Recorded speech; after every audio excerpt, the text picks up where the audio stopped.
এটি হৃদয় বিদাৰক কাহিনী। অপমৃত্যু। ল'ৰাজনক মই প্ৰায়ে দেখি থাকোঁ। শনিবাৰে সন্ধিয়া এনেই থাকিলে ঘাটলৈ ফুৰিবলৈ যাওঁ। তাতে দেখোঁ তাক। সিও চাগে মোৰ দৰেই ফুৰিবলৈ আহে ঘাটলৈ। গল্প কবিতাত জালুকবাৰীৰ কৃষ্ণচূড়াৰ কথা পঢ়িছোঁ। গুৱাহাটী বিশ্ববিদ্যালয়ৰ ছাত্ৰ ছাত্ৰীৰ বাবে সেই কৃষ্ণচূড়াবোৰৰ মূল্য যিমান, আমাৰ বাবেও গংগাৰ ঘাটবোৰৰ মূল্য সিমান। গল্প কবিতা ছবি আদি সকলোতে প্ৰাণ ঢালি দিয়ে বাৰাণসীৰ ঘাটবোৰে। গধূলি আৰতিৰ সময় ঘাটবোৰে সেই সময়ত এক নতুন ৰূপ পায়। থলুৱা লোক, দেশী বিদেশী, পৰ্যটক আদিৰে ঠাহ খাই পৰে গংগাৰ পাৰ। মই দূৰত বহি উপভোগ কৰোঁ মানুহে আৰতি উপভোগ কৰা দৃশ্য। উপভোগৰ উপভোগ। ফ্ৰয়ডে ইয়াৰ কোনো কাৰণ বিৱৰণ কৰিছেনে নাই মই নাজানো। আচলতে মই ফ্ৰয়ডৰ কোনো কিতাপ পঢ়িয়েই পোৱা নাই। এবাৰ বিদ্যালয়ৰ পুথিভঁৰালৰ পৰা লৈছিলোঁ এখন পুথি। প্ৰথম পৃষ্ঠাটো পঢ়ি পুনৰ ৰেকৰ্ড পূৰ্বতে থকা ধৰণেই সজাই থৈ দিলোঁ। তাৰপিছত হোষ্টেলৰ ৰুমত এদিন, দ্বিতীয় তথা শেষবাৰৰ বাবে। যা হওক, সেই বিষয়ে মই মূৰ নঘমাওঁ। সেই ল'ৰাজনেও হয়তো ফ্ৰয়ড পঢ়া নাই, অথবা সি হয়তো ফ্ৰয়ডৰ নামেই শুনা নাই। কি ঠিক। দুজন অচিনাকি মানুহ প্ৰায়ে লগ পাই থাকিলে আৰু তেওঁলোকৰ মাজত কোনো শত্ৰুতাৰ কাৰণ নাথাকিলে সাধাৰণতে হাঁহিৰ আদান প্ৰদান হয়। এয়াও হয়তো ফ্ৰয়ডে কেতিয়াও ক'তো লিখা নাই। লিখিলেও অন্ততঃ মই পঢ়া নাই। পিছে এয়া সকলোৱে জনা কথা। মানুহ দুজন বিপৰীত লিংগৰ হ'লে হয়তো বেছি সময় লাগে আৰু একে লিংগৰ হ'লে কম সময় লাগে। পিছে অৱশেষত কথাটো ফলিয়াইগৈ। সিও মোৰ পিনে এনেদৰে চাই হাঁহিছিল। মই আগে আগে হহা নাছিলোঁ। অচিনাকি মানুহৰ লগত মই সাধাৰণতে আগে আগে পৰিচয় নহওঁ। অচিনাকি মানুহজন এগৰাকী ধুনীয়া ছোৱালী হ'লে অৱশ্যে বেলেগ কথা আছিল। আগতে হ'লে মাতিলোহেঁতেন। পিছে প্ৰণামীয়ে ভেম দেখুওৱাৰ দিন ধৰি সেই স্বভাৱৰ সলনি হৈছিল। গতিকে মই আগে আগে হহাৰ কোনো কাৰণ নাছিল। পিছে সি হহা বাবে ময়ো ওলোটাই হাঁহিলোঁ। বছ সেইখিনিয়েই। তাৰ পিছৰ শনিবাৰে বহিবলৈ বেলেগ ঠাই বিচাৰি নাপাই তাৰ ওচৰতেই বহিলোঁ। সি হাঁহি অভিবাদন জনালে। ময়ো হাঁহি প্ৰত্যুত্তৰ দিলোঁ। তুমি ফ্ৰয়ড পঢ়িছা? সি থতমত খালে। সি হয়তো ভাবিছিল মোৰ প্ৰথম প্ৰশ্ন হ'ব তাৰ নাম অথবা ক'ত পঢ়ে। এনে প্ৰথম প্ৰশ্ন হয়তো তাক আজিলৈ কোনেও সোধা নাই। বেচেৰাৰ দুখ নাই, আচৰিত হ'বই। আনকি মোকো আজিলৈ এনে প্ৰশ্ন প্ৰথম কোনেও সুধি পোৱা নাই। নাই পঢ়া। কিয় সুধিলা? হতভম্বৰ দৰে সি উত্তৰ দিলে। নাই, এনেই সুধিলোঁ। অলপ আগতে 2টি পৃষ্ঠা পঢ়ি আহিছোঁ। কি যে বৰ কিতাপ। হা। তুমি নপঢ়িবা কিন্তু। মিছা মাতিব লগা হ'ল। নহ'লে মোক হয়তো সি পাগল বুলি ভাবিলহেঁতেন। সি মিচিকে হাঁহি মূৰ দুপিয়ালে। মই সুধিলোঁ, ক'ত পঢ়া? কাশী হিন্দু বিশ্ববিদ্যালয়, দৃশ্যকলা বিভাগ। তুমি? IIT, মৃত্তিকা শিল্প অভিযান্ত্ৰিক বিভাগ। সি হাঁহিলে। ভাল অনুবাদ কৰি কৈছা দেই। ছিনিয়ৰে ৰেগিঙত সোধে। বিশুদ্ধ হিন্দীত ক'ব লাগে, গতিকে অভ্যাস হৈ গ'ল। বাৰু, তোমাৰ আচল ঘৰ ক'ত? অসমত। কি কোৱা? মই অসমৰ হয়। মই হাইৰাণ হৈ পৰোঁ। অসমৰ ক'ত? মাজুলীত। তোমাৰ? মোৰ গুৱাহাটীত। চমু উত্তৰ দিওঁ। বাহ, ভাল লাগিল দেই অসমৰ ল'ৰা লগ পাই। ইমান দিন গমেই পোৱা নাছিলোঁ। কমেও 4-5 দিন দেখিছোঁ তোমাক। ধেৎ তেৰি। সি পুনৰ মিচিকাই হাঁহিলে। 4-5তকৈ বেছি হ'ব চাগে। পিছে ইয়ালৈ ফুৰিবলৈ আহানে? এয়া কি বাৰু লগত? তুমি অঁকা ছবি?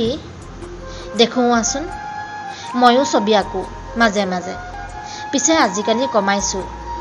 একো গঠনাত্মক কাম মূৰত নাহে জানানে। মাজে মাজে 2-এটা কবিতা এতিয়াও লিখোঁ অৱশ্যে। পিছে ভাল নহয়। কিয়নো তেনেকৈ কোৱা? তুমিচোন প্ৰায়ে কাগজ কলম লৈহে ঘাটত বহা। ভাল। নহ'লে আজিকালি ইঞ্জিনিয়াৰিং পঢ়া ল'ৰাবোৰেচোন একোৱেই নকৰে। এয়া চোৱা, যোৱা 2 দিনত আঁকিছোঁ এইখন। এতিয়া তুমি দেখুওৱা তোমাৰ কবিতা।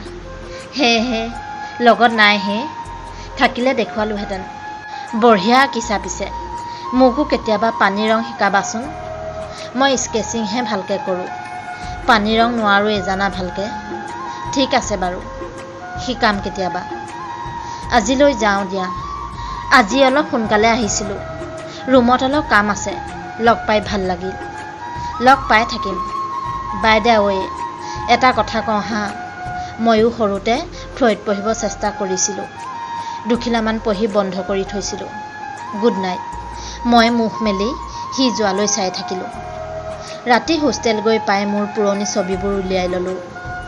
বাৰাণসীয়ে নতুনকৈ আহিয়েই যেতিয়া প্ৰথমবাৰ ঘাটলৈ গৈছিলোঁ, অচ্ছি ঘাটত অকলে বহি থকা ল'ৰা এজনৰ ছবি আঁকিছিলোঁ। বাৰাণসীত অঁকা সেয়াই মোৰ প্ৰথম আৰু শেষ ছবি। প্ৰণামীৰ মৃত্যুৰ পিছত নিজকে অকলশৰীয়া অনুভৱ হৈছিল। মা সৰুতেই ঢুকোৱাৰ পিছত তাইয়ে মোক মমতা দেখুৱাইছিল। আনকি বন্ধুবৰ্গয়ো কেতিয়াবা হাঁহিছিল একেবাৰে মা সমান প্ৰেমিকা পোৱা বুলি। আৰু তাইও অৱশেষত মোক এৰি অজান দেশলৈ গুচি গৈছিল। ৰকষ্টাৰত ৰণবীৰ কাপুৰক খতৰা ভায়ে কৈছিল, ডাঙৰ ডাঙৰ গায়কবোৰৰ মাজত কি মিল জান?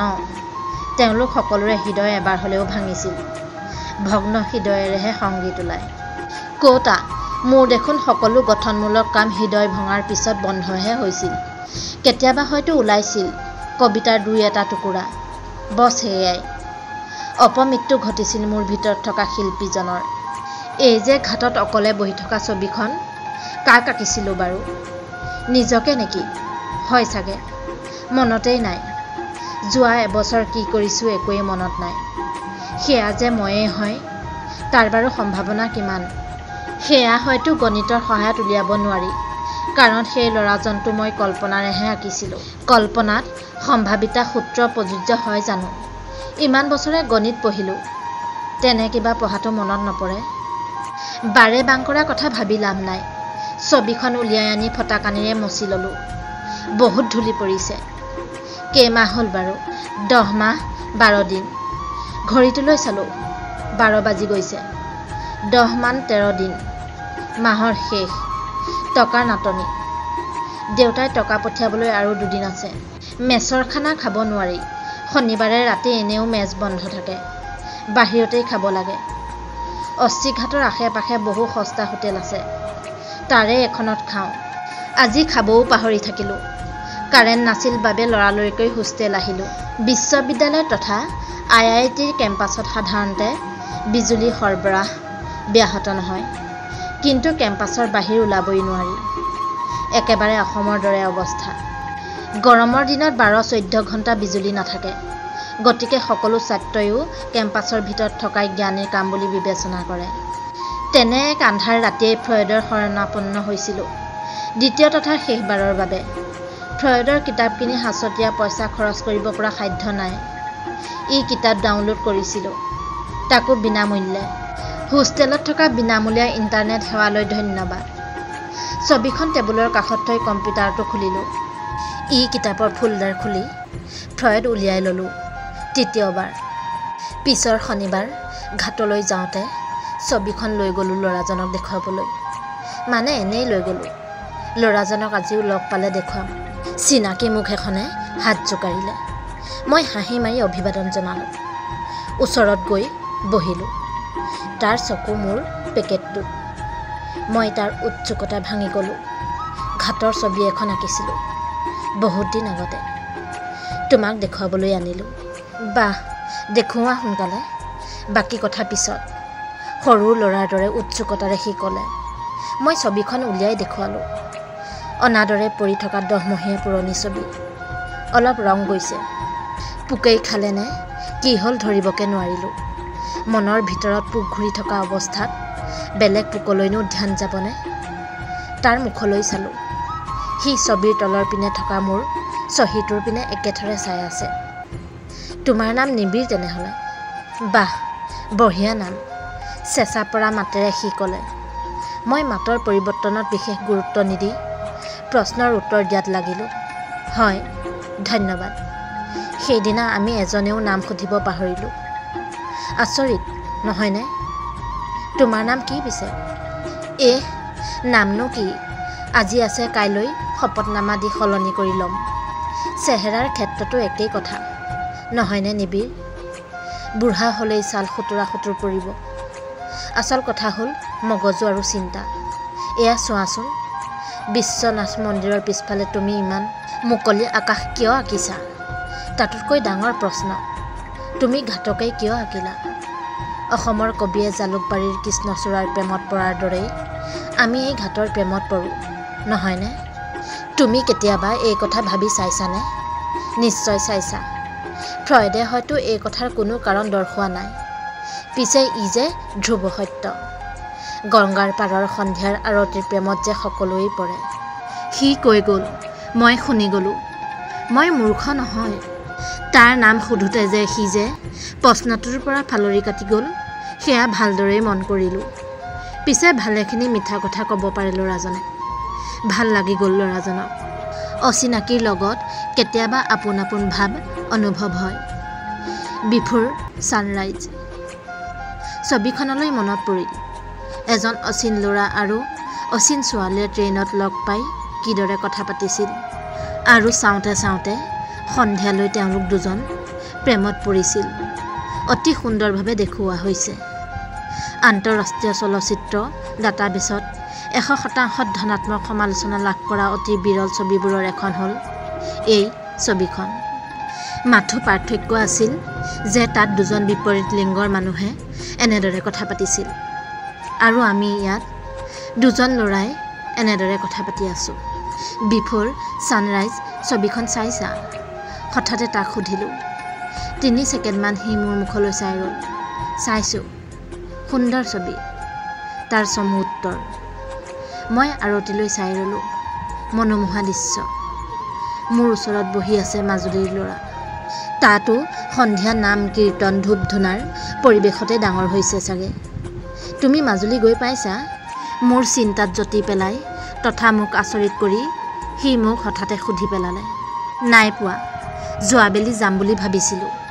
বানে সকলো পৰিকল্পনা নষ্ট কৰি পেলালে। মই মৃদু হাঁহি মাৰি ক'লোঁ, যোৱাবেলিৰ বানে আমাৰ ঘৰটোও নষ্ট কৰি পেলালে। নিৰ্বিকাৰভাৱে উত্তৰ আহিল। এইবাৰ মোৰ মুখ মেলাৰ পাল। অহ, আই এম ছ'ৰি। এতিয়া পিছে? বৰপিতাই ঘৰত থিতাপি। আজি পিতাইৰ কল পালোঁ। সাহায্যৰ নামত দুটিমান টকা পালেও ঘৰ বান্ধিবলৈ ঠাই নাই। ইপিনে মুখেৰে নকলেও খং উঠে দিয়াচোন বৰপিতাই ঘৰৰ মানুহৰ। লাগ বুলিলেও কিমান দিননো এনেকৈ লোকৰ ঘৰত থাকিম। কেতিয়াবা দেউতাই কটু কথা শুনে ঘৰৰ মানুহৰ পৰা। মোৰ পঢ়া শুনাত ইমান খৰচ নকৰিলে এতিয়ালৈ ভাল ঠাইত মাটি এডোখৰেই ল'ব পাৰিলোহেঁতেন।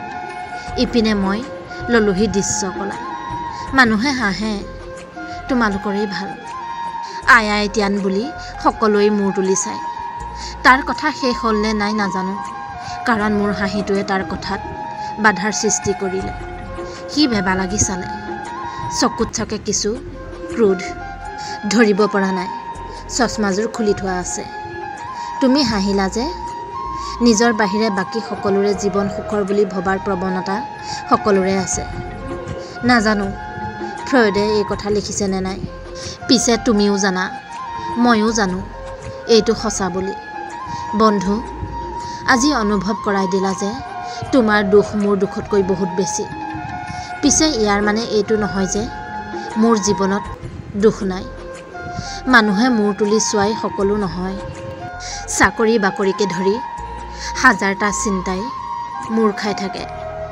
ব্যক্তিগত জীৱনৰ সমস্যাৰ কথা নকওঁৱেই বা। মাজে মাজে মৰি যাওঁ যেন লাগে, কিন্তু নমৰোঁ। জীৱনক ভাল পাওঁ, নোৱাৰোঁ মৰিব। সকলোৰে এটা নহয় এটা সময়ত এনে উপলব্ধি হয় বন্ধু। মোৰো কেতিয়াবা একেই অনুভৱ হয়। পিছে মোৰ ঠিক নাই। শিল্পী মানুহ, ইম'চনেল হয়। তদুপৰি মৃত্যুটো এটা শিল্প। জীৱনৰ কঠিন শিলত কটা নিৰ্লোভ ভাস্কৰ্য। মৰি যাবও পাৰোঁ। হে ধেত, কি আবুল তাবুল বকিছাহে। নাপায়। তোমাৰ শিল্পী মনটো কেতিয়াও মৰহি যাব নিদিবা। সযতনে ৰাখিবা এই সৃষ্টিশীল মনটো। তোমাৰ নিজৰ ক্ষেত্ৰত একেষাৰ কথা প্ৰযোজ্য নে তুমি এতিয়াও কলাৰ সাধনা কৰা? তুমি তোমাৰ শিল্পী মনটোক জীয়াই ৰাখিছানে? মনত ৰাখিবা, উপদেশতকৈ আৰ্হি ভাল। মই হতভম্বহে হ'লোঁ। তুমি কেনেকৈ জানিলা মই কলাৰ সাধনা এৰি দিয়া বুলি?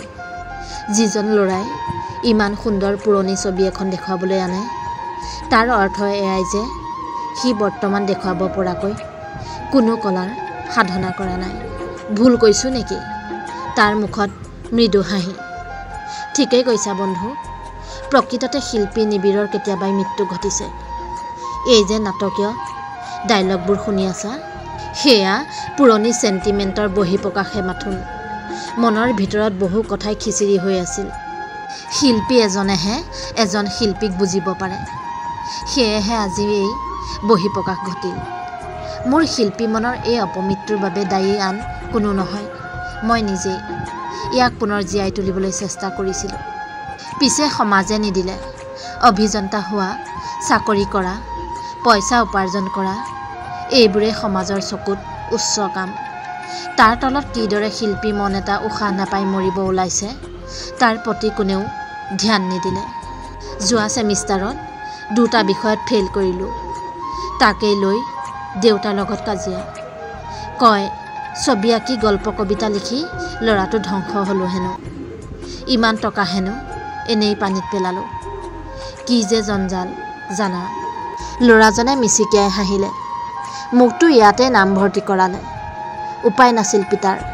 বেলেগ একো বিষয়ত যে মন কাণ নাই। এতিয়া বানৰ পিছত কপাল ভুকুৱাইছে। মই ভূক্ষেপ নকৰোঁ।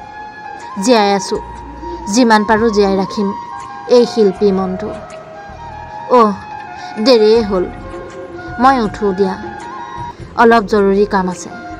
হেৰা ৰ'বাচোন, তোমাৰ নামটোতো কৈ যোৱা। মই অস্থিৰভাৱে কৈ উঠিলোঁ। সি পুনৰ হাঁহিলে। লাহেকৈ ক'লে, অহাবেলি কম দিয়া। পিছদিনাৰ কাকতৰ বাৰাণসী পৰিপূৰিকাখনৰ 2য় পৃষ্ঠাত সৰুকৈ বাতৰি এটা ছপা হৈছিল। উদীয়মান শিল্পী নিবিড় কাকতিৰ আত্মহত্যা। লৰালৰিকৈ বিতং বাতৰি পঢ়িলোঁ। মাজুলীৰ ল'ৰা তথা দৃশ্যকলা বিভাগৰ ছাত্ৰ নিবিড় কাকতিয়ে হেনো যোৱা 1.5 বছৰ ধৰি ভুগি থকা মানসিক অশান্তিৰ বাবে আত্মহত্যা কৰিলে। ছুইচাইড নোটৰ ঠাইত মেজৰ পৰা উদ্ধাৰ হয় এখন ছবি। ল'ৰা এজন ঘাট এটাত অকলশৰে বহি থকা ছবি। কটা নিধক মোৰ ভিতৰত থকা শিল্পী নিবিড়টোৰ কেতিয়াবাই মৃত্যু ঘটিছিল। আজি সি নিবিড় নামৰ শিল্পী এজনৰ অফিচিয়েলি মৃত্যু ঘটাই দিলে। মই বাকৰুদ্ধ হৈ পৰিলোঁ। আজিহে মই বুজিলোঁ তাৰ নামো নিবিড় আছিল। সেইবাবে সেইদিনা মোৰ চহী তহী থৰ লাগি চাইছিল। কিন্তু তাৰ মুখেৰে মই তাৰ নামটো শুনিবলৈ নাপালোঁ। বেচেৰায়ো হয়তো ভবা নাছিল এনে এটা চৰম সিদ্ধান্ত ল'ম বুলি, আৰু পুনৰ মোক লগ কৰিবলৈ আহিব নোৱাৰিম বুলি। এয়াই জীৱন। কাৰ কেতিয়া কেনেকৈ কি হয় নিজেও নাজানে। সমাপ্ত।